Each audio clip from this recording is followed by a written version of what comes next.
Oh, hey, Nancy. How you doing? Good. This is your booth, huh? This is what you're telling me about? Welcome to Muddy Creek Rain Gear. You haven't always been in the clothing business, have you? What were you doing before? I spent 15 years in the corporate world of advertising. And you survived that? Yeah, it was quite a rat race. So what caused you to land in the middle of the apparel industry as you have? I was riding down a trail in Michigan on my horse and in the rain for 10 days in a row, and I was trying to think up the next new thing for me. What can I do? What can I do? And I thought maybe I could make a coat that people would like, a raincoat, a long raincoat that actually works. Because you must have been getting wet and... Well, I just wasn't happy with anything that I'd ever been able to buy in the past. So that trip, I decided 10 months out I was going to quit the advertising business. It was going to give me 10 months to get ready mentally and everything. And I started making a prototype, and I just went from there, and I just started from nothing. What were the features that you thought these items should have that they didn't have? Well, first of all, it needed to be lightweight. Yeah. Because the coats that are out there now, or were out there now, are heavy, and they're oily, and they don't smell so good, and you can't wash them. So I wanted to make a lightweight coat that was really big in the body, because all the coats I'd ever had were really straight, and when you get on your saddle, it pulls off the front or the back, and then you get a wet hiney. So I wanted to make a lightweight, really big, coat, and we just brainstormed the whole ride with everyone we could think of that was there. There was another couple hundred people on the ride with us. So that gave you the shape and the basic design of the thing. How did you decide on the fabric? Because the fabric is very different than traditional slickers. It's a waterproof, breathable nylon, and it took me a long time to find it because you have to have lightweight and waterproof and breathable all in one fabric. So I was able to find this fabric out west from a broker, just out of, I don't know how I found it. And just, again, I never knew anything about this business. I was just fumbling around like a fool trying to... See, you didn't know that you shouldn't be able to just go out and create something like this and bring it to market and be so successful. So I it had didn't no idea. intimidate you. It didn't. Well, I was used to producing stuff, so Yeah. I knew I could produce a raincoat that was what I would want, and I have ridden miles and miles and miles my whole lifetime, and I just knew that I could do it, so I did it. And 5 years later, I'm still doing it. I'm still working on it. So how has the product changed from that very first prototype that you did? Any? Well, it's changed a lot. Yeah, we did about 5 prototypes the first time because it was too straight. It was too straight, and I'm not a pattern maker. I had to make patterns, in the dark, basically. I had no clue how any of this stuff fits together. So we made patterns, and my husband would take it and ride in it, and he'd come back, and he'd be like, nope, it's too small. So we just kept making it bigger and bigger and bigger and bigger. And then when I finally went into production, I had a coat that I loved, and it's the same coat that I still have 5 years later, and I have like 3,000 miles on my coat.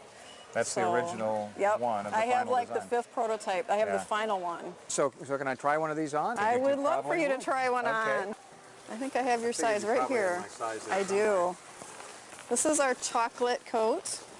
Oh, it's the very most nice. Popular color. It's like all lined on the inside. Pretty fancy. Yep. Okay. It's lightweight. And normally I'd be wearing a pretty heavy, or a coat of some kind underneath Yes, this, you can right? absolutely layer under it. It has a 2-way zipper. So you can zip up into it, and it has a double storm flap. And then when you're riding in it, you can zip up if you want. So you can have more flexibility when you're riding. Let's have you sit in a saddle and you can see how it rides. Sounds like a good idea to me. All right. You just happen to have a saddle I just happen handy, to have one here. Just in case. Okay, Hop I'm going to up there. swing on. Yep. All right, I'm going to pull these out. There. Okay, I feel like I'm covering the whole horse here. That's the idea. You're covering the whole you. The whole me and the saddle, too. So remember when I said it has to be big enough around in the body to cover you? Yep. That's why. Yep, It has to be able to go all the way around the front. This feels longer in the sleeves than I would normally wear. Is Yes. that the right sizing for this? Yes, we made it long on purpose. When you're riding in the rain, and your arms are out like this, it's nice to have your hands covered a little. I'm riding now. Are you riding? Yeah, I'm riding. Riding. Okay, so then the back, in the back we put a big gusset so that it covers your back end and anything you have tied on back here without it pulling on the front at all. So you are completely dry in the rain right now. Okay, well, tell me about this piece right here. That seems kind of traditional on a slicker. Does it serve a purpose? It is. It has a very important purpose. It's a second layer of protection, and when you're riding along, it sheds the water away from you.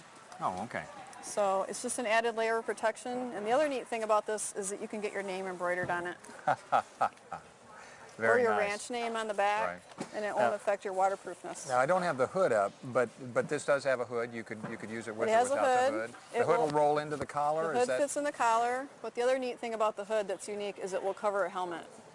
Oh, good idea. It will cover your helmet. You thought of everything. And then it adjusts down smaller if you're not a helmet wearer. But most of our customers are helmet wearers, and they love that feature. So what is the care for this? You've been out in the rainstorm, Yep. come back, it's probably a little muddy, and so muddy, forth. yep. How do you take care of it? Throw it in the washer, wash it in a non-detergent, dry it in your dryer, and then once a year you're going to retreat it with a spray-on product. Oh, okay. It's Is very that the low waterproofing? maintenance. Yes. Okay. Yep. Now, how long do you expect this product to last? You've had yours for what, 5 years? Well, I've been riding in mine 5 years, and I have about 3,000 miles on it, and it has never torn or ripped, kidding. and it's still going strong. Great. So it's very durable. So, big question, about how much does this cost? They're $189. Well, that's not bad. Yep. I thought it'd be a lot more than that. I know. Well, how would people learn more about this particular product and order it if they wanted to buy it from you? Well, you can shop online at www.muddycreek.net, or you can call us at our office at 734-428-8442. You know what I love about this story is that it's like it encapsulates what America's all about. Anybody can take an idea, and if you have the stick-to-itiveness and the determination, you can make a success out of it if it's a product that Absolutely. people need, and you found a product that people needed. Yep. So congratulations, best of luck to you. Thank you.